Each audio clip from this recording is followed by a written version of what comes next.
Segunda Crônicas, capítulo 25. Obrigado, Ministério de Louvor, que me salva nas loucuras. O Léo falou assim que ele vai comer a pizza e vai comer o pão com linguiça também, né, Léo?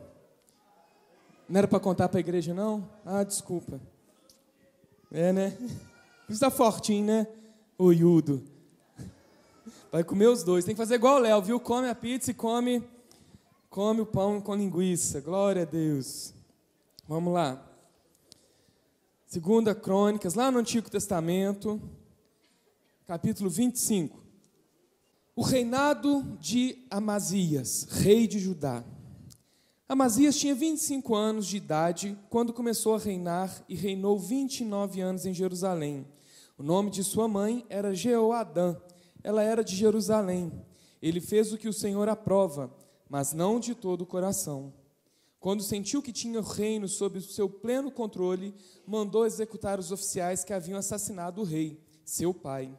Contudo, não matou os filhos dos assassinos, de acordo com o que está escrito na lei, no livro de Moisés, onde o Senhor ordenou: os pais não morrerão no lugar dos filhos, nem os filhos no lugar dos pais, cada um morrerá pelo seu próprio pecado.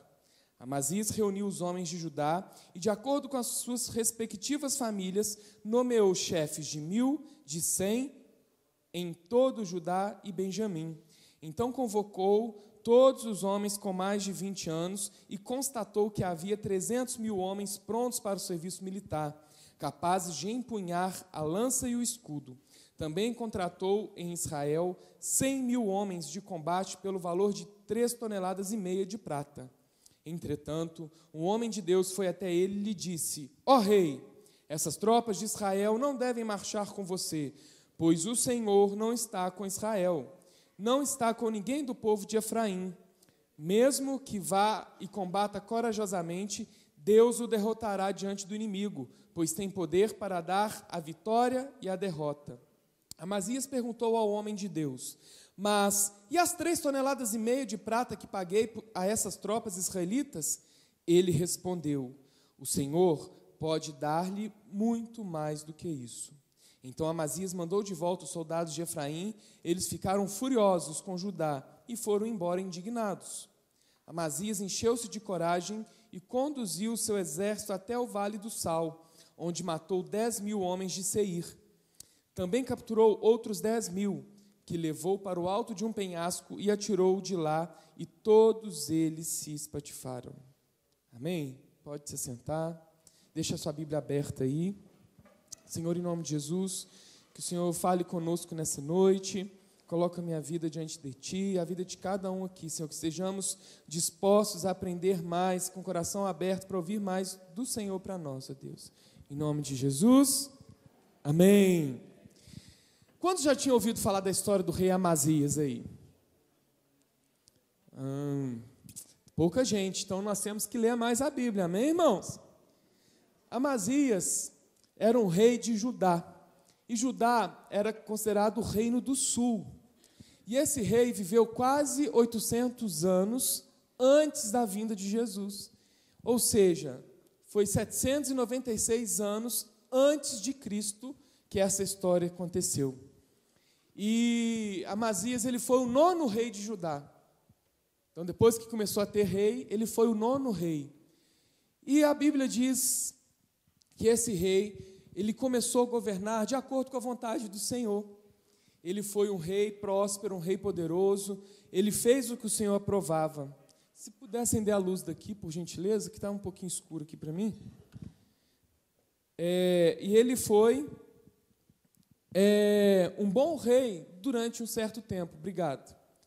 Ele organizou o exército de Judá e teve 300.000 homens dispostos a guerrear pelo reino. Você tem noção de quantos são 300.000 homens? São João del Rei tem mais ou menos 85.000 habitantes, né?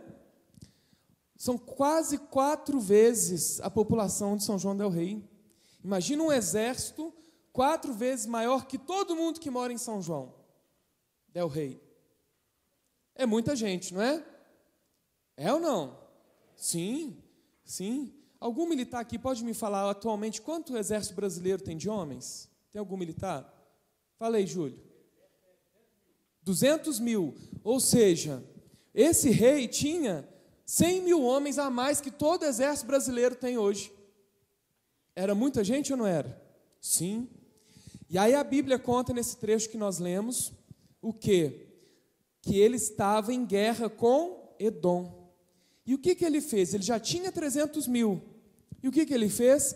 Ele mandou chamar mais 100 mil homens. Mais 100. Só que não eram guerreiros, né, soldados que amavam sua pátria. Não eram homens que serviam o rei de Judá. A Bíblia chama eles de quê? Mercenários. O que eram os mercenários? Pessoas que lutavam por dinheiro.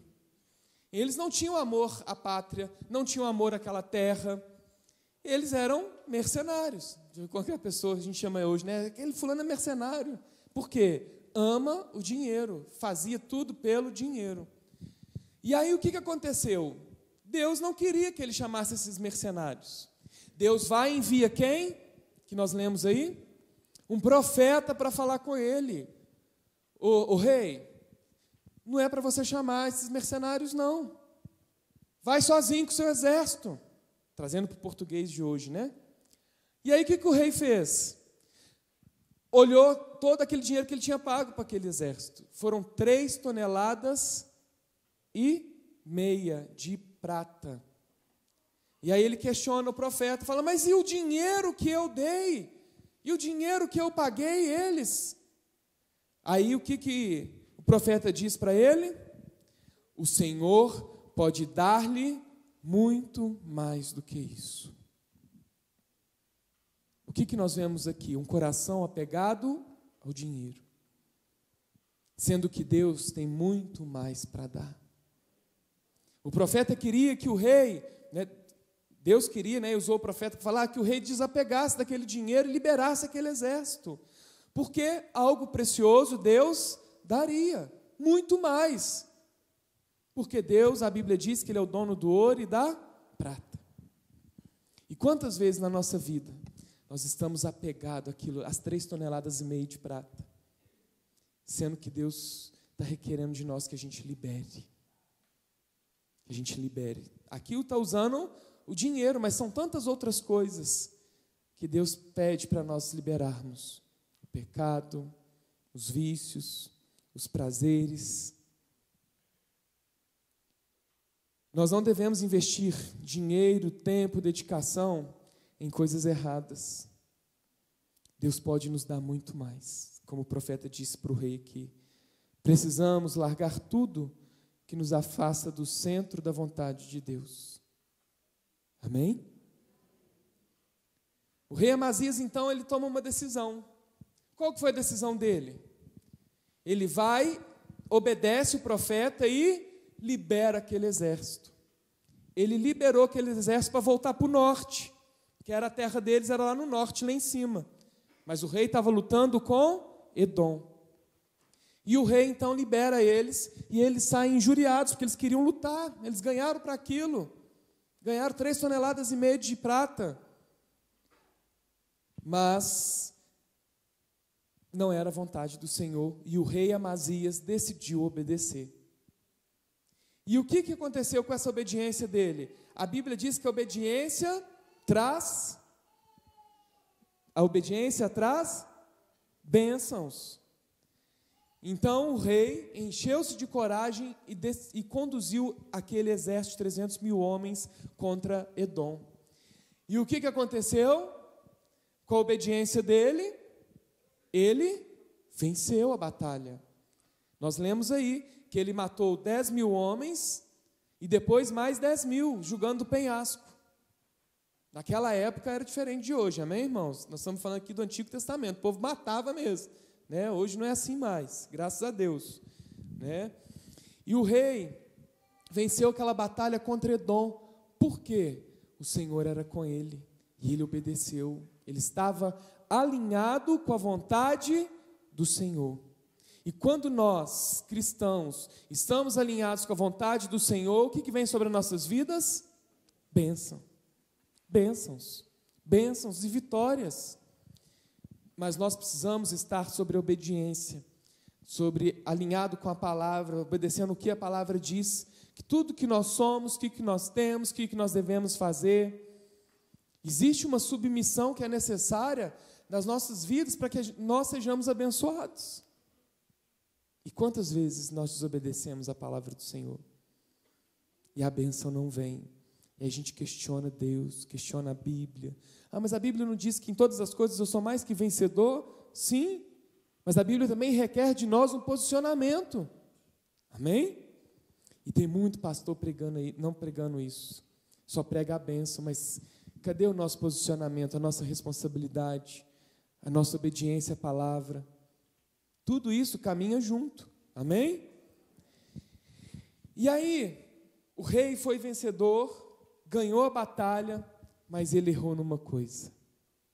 O texto aí, mais a seguir, você vai poder ter a oportunidade de ler em casa.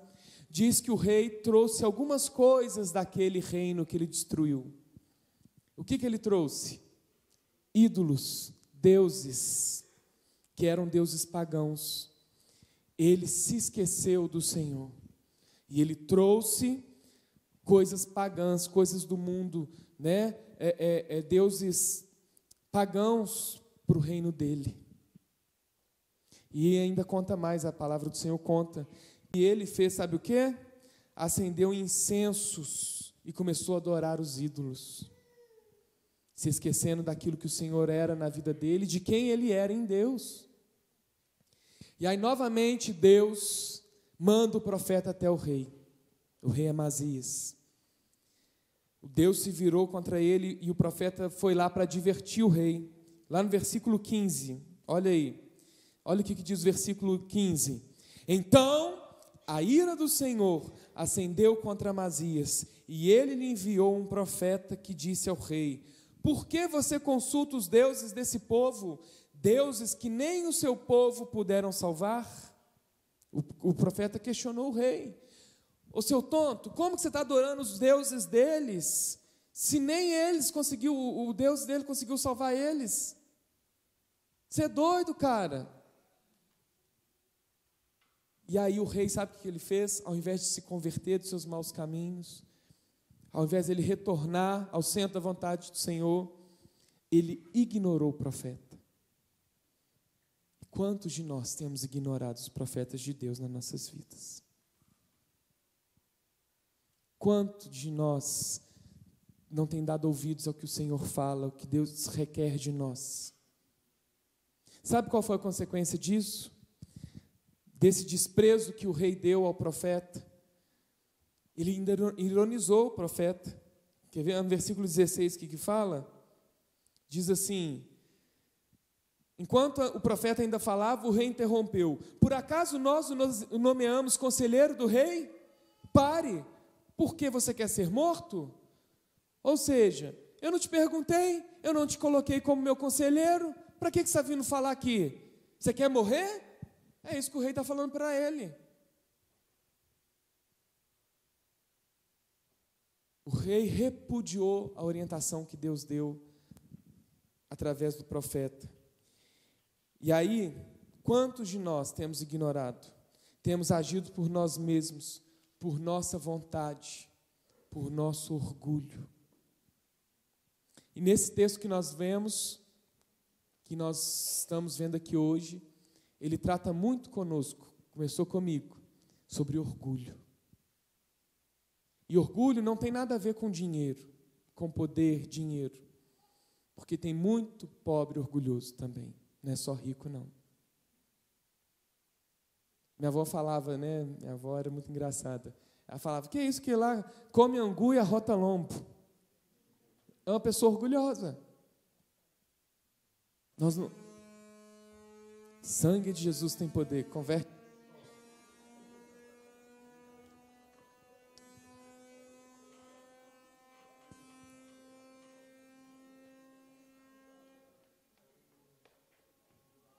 Está amarrado em nome de Jesus. Eu estou parando por causa do vídeo, viu, irmãos? Senão sai isso aí no vídeo também.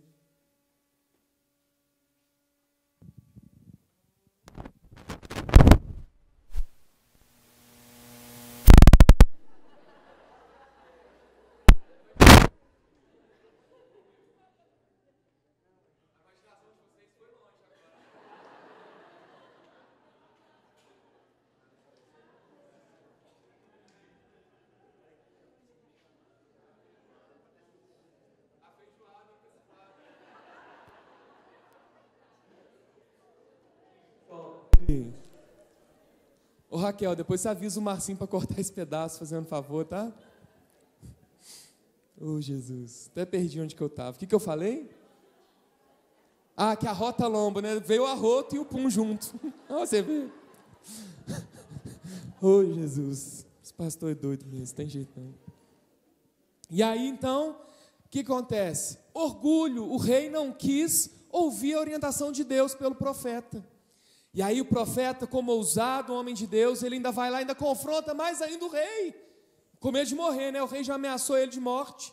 O profeta é tudo doido, né? Já reparou? Aí o que aconteceu?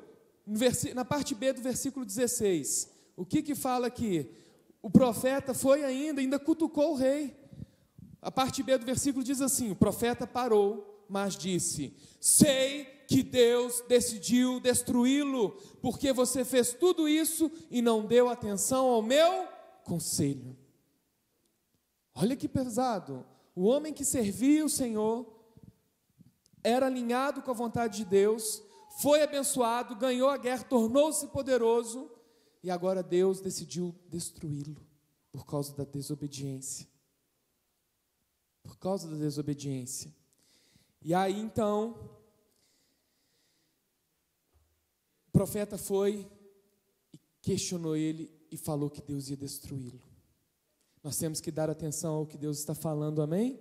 Deus fala de diversas formas, usa pessoas, usa situações, usa coisas para nos falar, usa a sua palavra, usa o profeta, usa um familiar.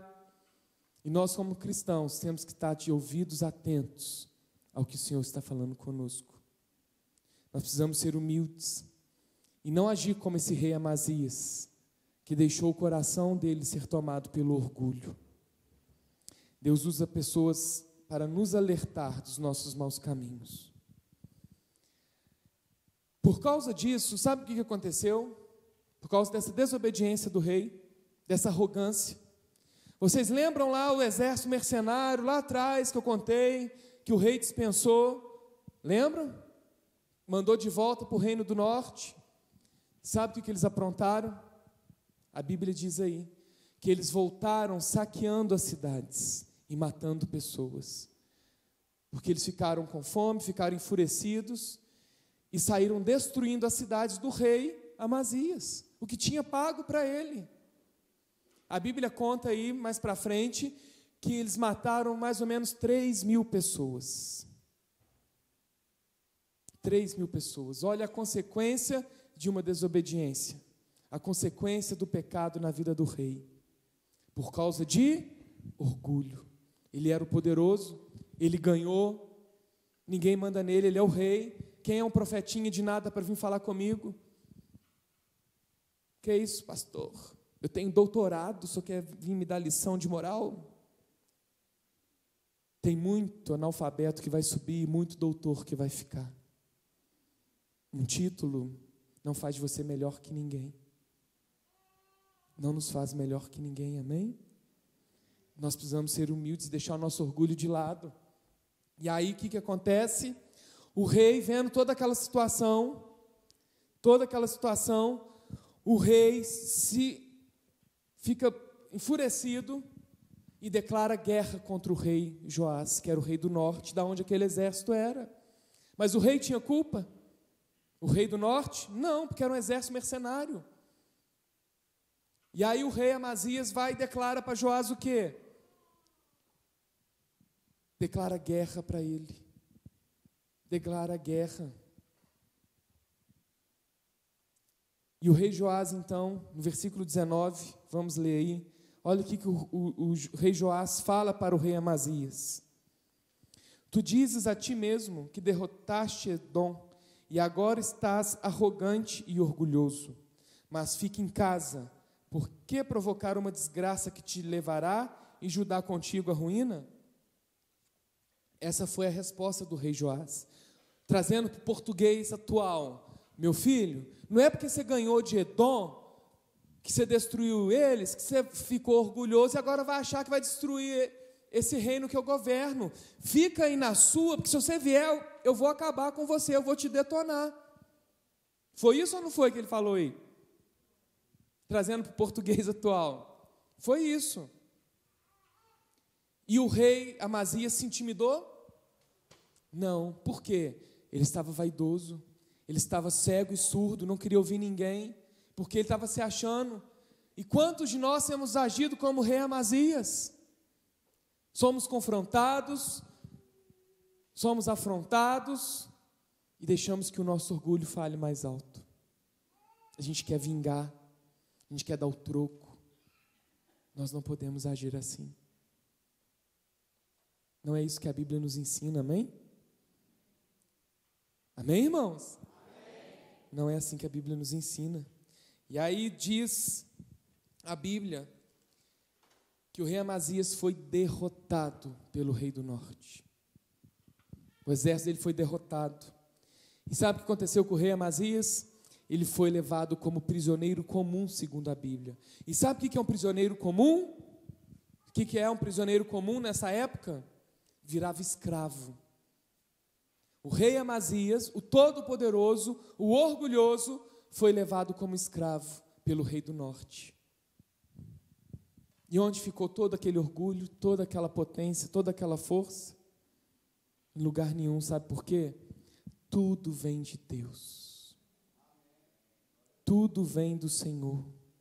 Os seus dons vêm de Deus. Os seus talentos vêm de Deus.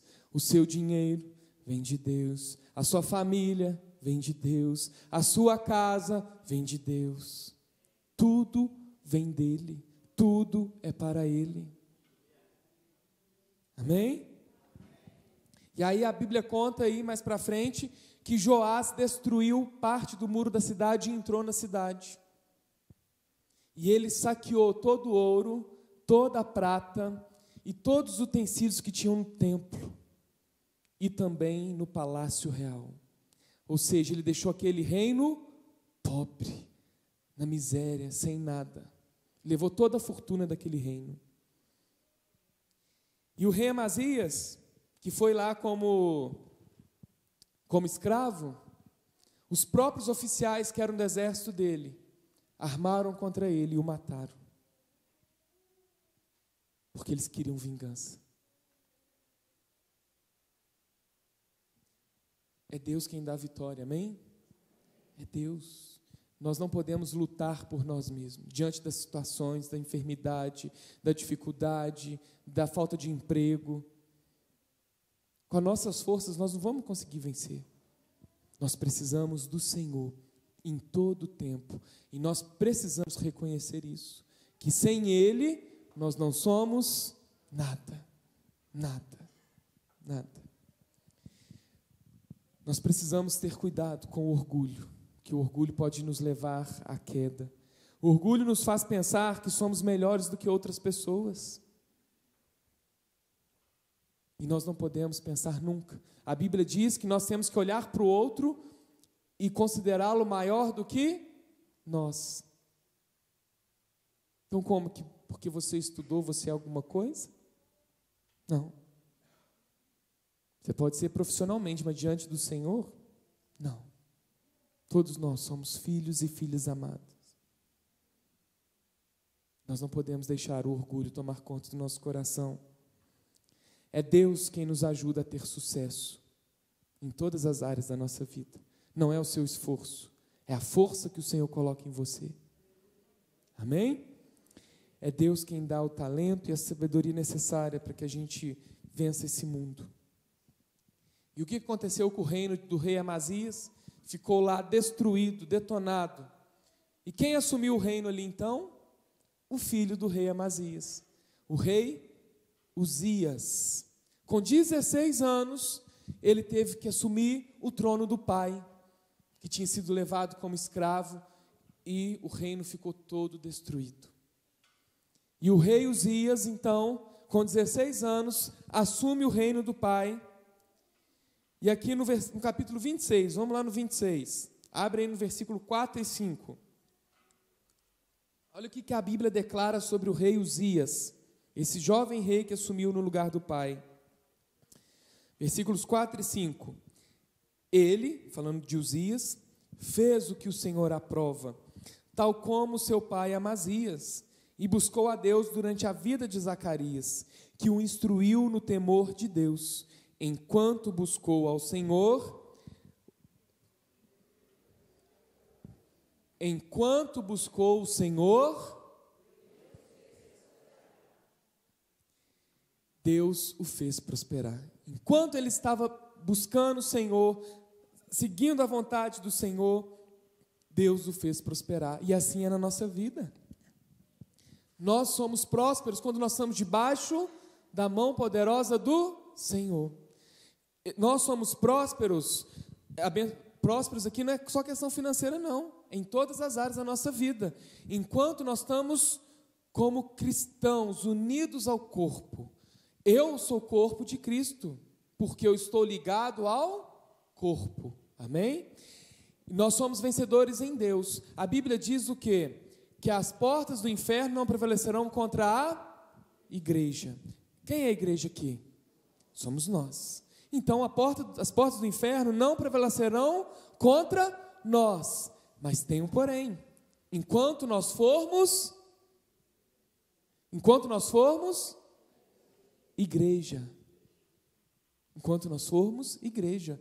Eu sozinho decidi caminhar sozinho, não vou mais na igreja e tal, vou seguir minha vida e tal, estou lá sozinho no meu canto. Eu sou igreja? Não. Por quê? Porque eu não estou ligado ao corpo, à congregação. A Bíblia diz que é importante que nós congreguemos, que nós adoremos o Senhor, onde? Que a Bíblia chama? Na Assembleia dos... Isso aqui que acontece não é só uma instituição. Aqui o que está acontecendo aqui é a Assembleia dos Santos. É a igreja que se reúne para adorar e exaltar e louvar o Senhor. E quando nós não fazemos parte desse corpo, nós não somos nada. Não existe cristão desigrejado. Não, pastor, mas eu assisto o culto na televisão, na Rede Super, eu gosto de ouvir o pastor Márcio Valadão. Querido, você não é igreja, querido. Sozinho em casa? Não é. Eu gosto de ouvir o pastor Márcio, que ele é bonzinho, o pastor Diego é meio doido. Vai ter que me engolir, que nós somos corpo. A Bíblia diz o quê? Que nós devemos suportar uns aos outros. Nós temos aqui a Tânia, que é de um jeito, nós temos a Selma, que é de um jeito, nós temos o Célio, que é de um jeito. Cada um tem um temperamento, cada um tem uma cultura, cada um tem um estudo, cada um tem um pensamento diferente.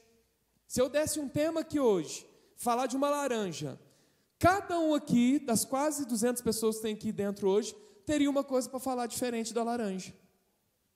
Certo ou errado? Poderia falar alguma coisa, mas a Bíblia diz que nós temos que suportar uns aos outros. O que significa isso? Nós temos que conviver. E a Bíblia também diz o quê? Que nós devemos amar o nosso próximo. Quem que falou isso? Jesus. E ele falou que esse é o maior, juntamente com amar a Deus sobre todas as coisas, né? Ele cita essas duas coisas ao mesmo tempo. Então as portas do inferno não prevalecerão contra a igreja enquanto nós somos corpo, enquanto nós somos igreja. Então não vem com esse papo de que ser orgulhoso, que vai, não consigo me adaptar a igreja nenhuma. Vai converter, meu filho, né? Não pode acontecer isso. Aí o que a Bíblia diz? Que o rei Uzias estava alinhado com a vontade do Senhor, e ele fez grandes feitos, coisas poderosas, e olha aqui do versículo 6 em diante, vamos ler aí, o que o rei Uzias, filho daquele rei que foi capturado como escravo, olha os feitos dele, ele saiu à guerra, versículo 6 em diante, ele saiu à guerra contra os filisteus, e derrubou os muros de Gate, de Jabne e Asdod. Depois reconstruiu as cidades próximas a Asdod e em outros lugares do território filisteu. 7. Deus o ajudou contra os filisteus, contra os árabes que viviam em Gurbaal e contra os meunitas. Os amonitas pagavam tributo a Uzias e sua fama se estendeu até a fronteira do Egito, pois havia se tornado muito poderoso. Uzias construiu torres fortificadas em Jerusalém, junto à porta da esquina, à porta do vale e no canto do muro. Também construiu torres no deserto e cavou muitas cisternas, pois ele possuía muitos rebanhos na Cefelá e na planície. Ele mantinha trabalhadores em seus campos, em suas vinhas, nas colinas e nas terras férteis, pois gostava da agricultura. Uzias possuía um exército bem preparado, organizado em divisões de acordo com o número dos soldados convocados pelo secretário Jeiel e pelo oficial Maazéias, sob o comando de Ananias, um dos oficiais do rei. Versículo 12. O total de chefes de família no comando dos homens de combate era de 2.600. Sob o comando deles havia um exército de 307.500 homens treinados para a guerra, ou seja, 7.000 homens a mais do que o do pai, né? Uma força poderosíssima que apoiava o rei contra os seus inimigos. Uzias providenciou escudos, lanças, capacetes, couraças, arcos e atiradeiras de pedra para todo o exército. Em Jerusalém, construiu máquinas projetadas por peritos para serem usadas nas torres e nas defesas das esquinas, máquinas que atiravam flechas e grandes pedras, que eram as catapultas, né? Ele foi extraordinariamente ajudado e assim tornou-se muito poderoso, e a sua fama espalhou-se para longe. Ou seja, a Bíblia não relatou sobre o rei Amazias os feitos dele, mas declarou e relatou e registrou do filho dele, do rei Uzias. E ele então significa para nós que ele foi muito mais poderoso, muito mais famoso, muito mais grandioso do que o pai. Não é verdade? Não é isso, meus irmãos? Amém?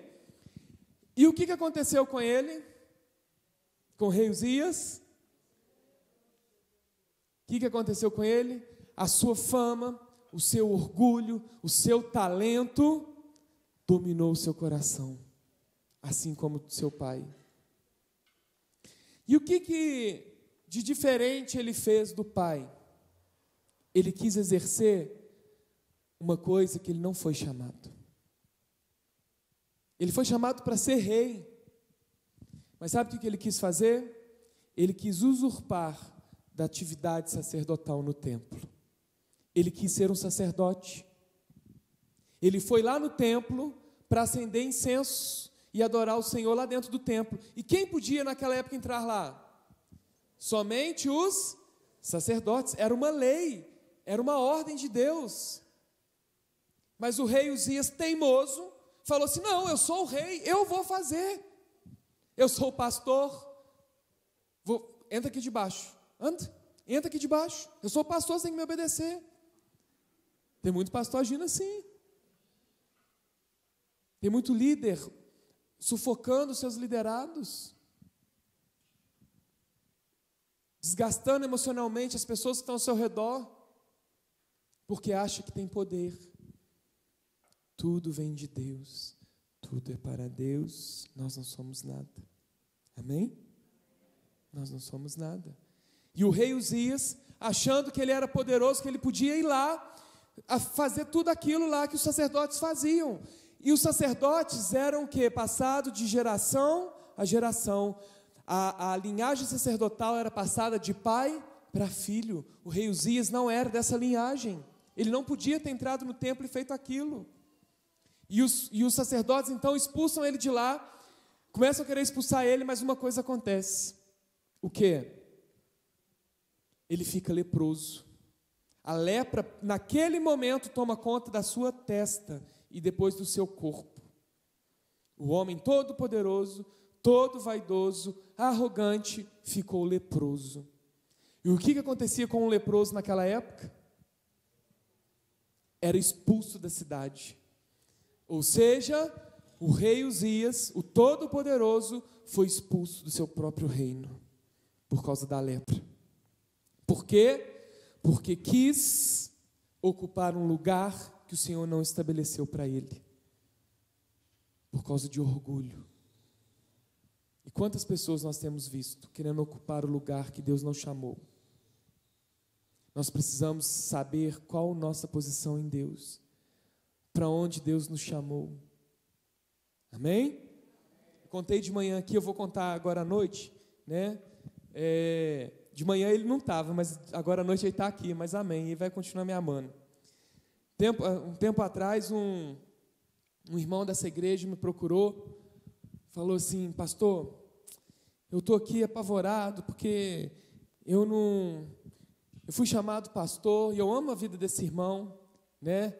E ele falou assim: mas eu não sou pastor, o que pulsa dentro de mim, eu sou evangelista, eu gosto de evangelizar as pessoas, eu gosto de falar de Jesus e tal, mas eu não consigo me sentir pastor da igreja. Eu sou evangelista, eu não sou pastor, não consigo, desde que eu fui levantado, eu não consigo sobreviver a situações como pastor. Eu sou evangelista. Ele está errado? Não. O Senhor mesmo coloca no nosso coração. E tem que trazer paz àquilo que o nosso chamado veio trazer em nós. Nós temos que ter certeza do lugar que Deus nos colocou, que Deus nos chamou.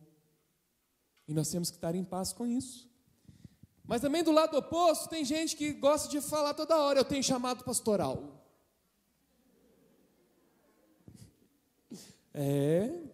Eu contei aqui no culto de líderes, né? Uns 3 ou 4 já vieram falar para mim: pastor, recebi uma profecia. Irmão, qual profecia? Você é pastor. Falei: amém.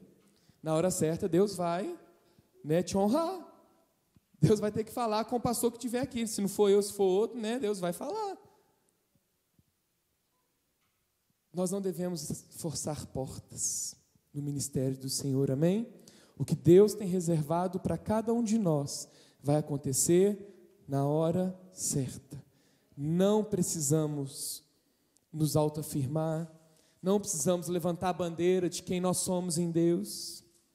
Na hora certa, Deus vai cumprir todas as promessas na sua vida e na minha vida. Amém? Nós temos que ter certeza de quem nós somos em Deus e permanecer fiéis na sua palavra. Permanecer fiéis, o quê? No centro da vontade do Senhor. O versículo 16a diz o quê? A parte A do versículo: entretanto, depois que Uzias se tornou poderoso, o seu orgulho provocou a sua queda. O orgulho produz a queda de muitas pessoas.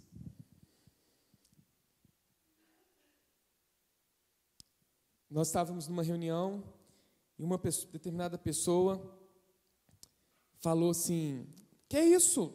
Depois que eu assumi aquele ministério fulano de tal, aquele ministério tal, o ministério melhorou, mudou, o ministério está muito melhor do que depois que eu assumi.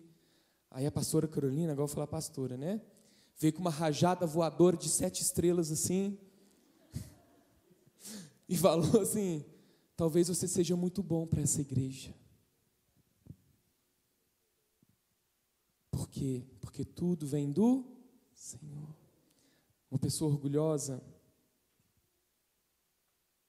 ela cai, como os 2 exemplos que nós vimos aqui. Os 2 reis poderosos, que o Senhor abençoou, mas foram orgulhosos. Que ele se achava muito bom para a igreja. Todos nós somos falhos, pecadores, amém, meus irmãos? Amém? Uzias quis ser o sacerdote, e a consequência disso foi a sua queda, foi punição com lepra. Uzias é um exemplo para que não nos tornemos orgulhosos, assim como Amazias, e não nos envolver em coisas que contrariam a vontade do Senhor, os planos do Senhor para nós. Quantos querem estar no plano do Senhor aí? Amém? Eu quero estar no centro da vontade do Senhor, em nome de Jesus. Que não estejamos com nossos corações apegados a cargos, a coisas, a dinheiro, a pessoas. Tudo que nós temos, tudo que nós somos, vem de Deus. O Ministério de Louvor pode vir aqui, por favor. E eu separei, enquanto eu estava preparando essa mensagem, o Senhor foi falando muito ao meu coração sobre orgulho. E às vezes eu me pego no orgulho. E eu tenho que pedir perdão ao Senhor e voltar, falar: Senhor, eu não sou nada. Senhor, eu não tenho nada, tudo é do Senhor. A minha casa é do Senhor, meus bens é do Senhor, minha esposa é do Senhor, os filhos que eu terei são do Senhor. Em nome de Jesus, nós temos que olhar para o Senhor e reconhecer que Ele é o nosso dono, Ele é o nosso guia, Ele é a nossa força. Tudo vem dEle e tudo é para Ele. E há alguns versículos aqui que falam sobre o orgulho, que eu separei para nós aqui, para a gente meditar. Provérbios, capítulo 29, versículo 23, diz assim: o orgulho do homem o humilha, mas o de espírito humilde obtém honra. O orgulho do homem o humilha, mas o de espírito humilde obtém honra. Se você quer ser honrado, seja humilde. Porque o orgulho faz o que com você? Te leva à humilhação. Te leva à humilhação. Nos leva. Provérbios 16, 18. Diz assim: o orgulho vem antes da destruição, o espírito altivo antes da queda. E quanto crente de espírito altivo nós temos enfrentado? Pessoas altivas que não reconhecem o seu lugar em Deus, que querem arrombar portas, que querem entrar, eu vou ilustrar aqui, tá? Querem entrar no templo e ser sacerdote. Porque naquela época é diferente, hoje é diferente, amém? Mas vocês estão entendendo o que eu estou querendo dizer, né? Amém? Forçando portas, querendo ocupar lugares onde Deus não colocou. Nós precisamos ter convicção daquilo que nós somos em Deus. Provérbios 11, 2, diz assim: quando vem o orgulho, chega a desgraça, mas a sabedoria está com os humildes. São os humildes que detêm a sabedoria, a Bíblia diz isso. Provérbios 13, 10, diz assim: o orgulho só gera discussões, mas a sabedoria está com os que tomam conselho. Mas pastor, você só deu exemplo do Antigo Testamento, dos versículos, né? Vocês viram aí que foram só? Porque tem uma lista enorme, mas eu separei alguns do Antigo, mas eu separei alguns do Novo também. Tiago 4, 6. Tiago, capítulo 4, versículo 6. Abra sua Bíblia aí. Diz assim: mas Ele nos concede graça maior. Por isso diz a Escritura: Deus se opõe aos orgulhosos, mas concede graça aos... Então nós recebemos oposição de Deus? Deus se opõe a nós?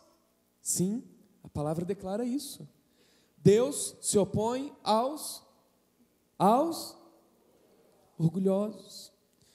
Você já viu aquelas pessoas assim que estão na igreja há vários anos e elas nunca saem da miséria?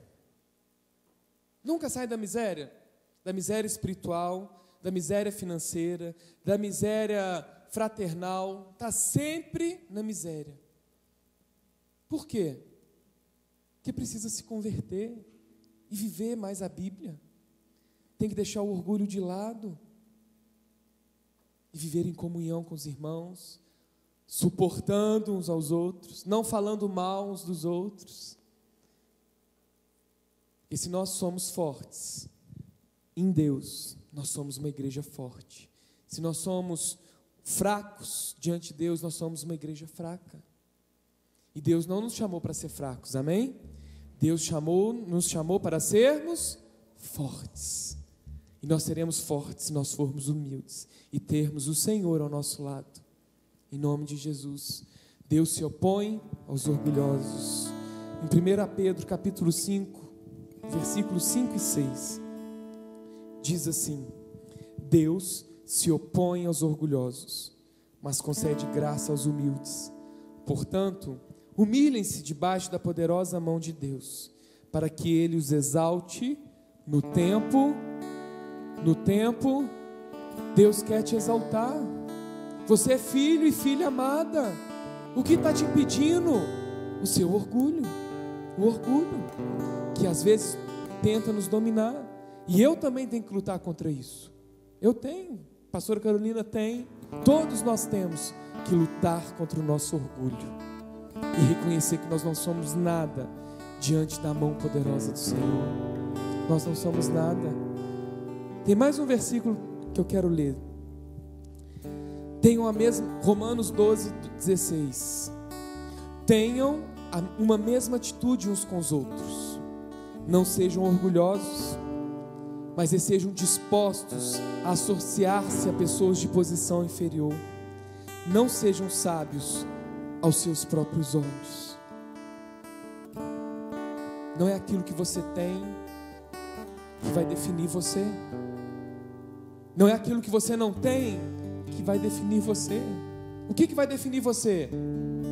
Aquilo que você é em Deus. É aquilo que você é em Deus que te define. E nós começaremos a entender isso quando nós deixarmos nosso orgulho de lado, quando nós lutarmos contra aquilo que nos consome, que é a vaidade, a busca pelo poder. E aí nós vamos ser abençoados. Vou voltar ao Antigo Testamento. Eclesiastes 7:8 diz o seguinte: o fim das coisas é melhor que o seu início, e o paciente é melhor que o orgulhoso. Seja paciente. Seja paciente nas coisas do Senhor. Seja paciente para viver o tempo de Deus na sua vida. Seja paciente. A Bíblia diz que há tempo para todas as coisas. Há tempo para todas as coisas. Se nós formos pacientes, se nós formos humildes, o Senhor não se oporá a nós. Não é isso que a Bíblia diz? O orgulho só gera discussões, mas a sabedoria está com os que tomam conselho. E quem é o nosso maior conselheiro? Jesus. Jesus. Ele é o nosso melhor conselheiro. A Bíblia diz lá em Isaías 9:6. Isaías 9:6. Isaías 9:6. Porque um menino nos nasceu, um filho nos foi dado, e o governo está sobre os seus ombros, e ele será chamado Maravilhoso, Conselheiro, Deus Poderoso, Pai Eterno e Príncipe da Paz. Tudo vem dele, tudo é para ele. Pode aplaudir o Senhor. Amém?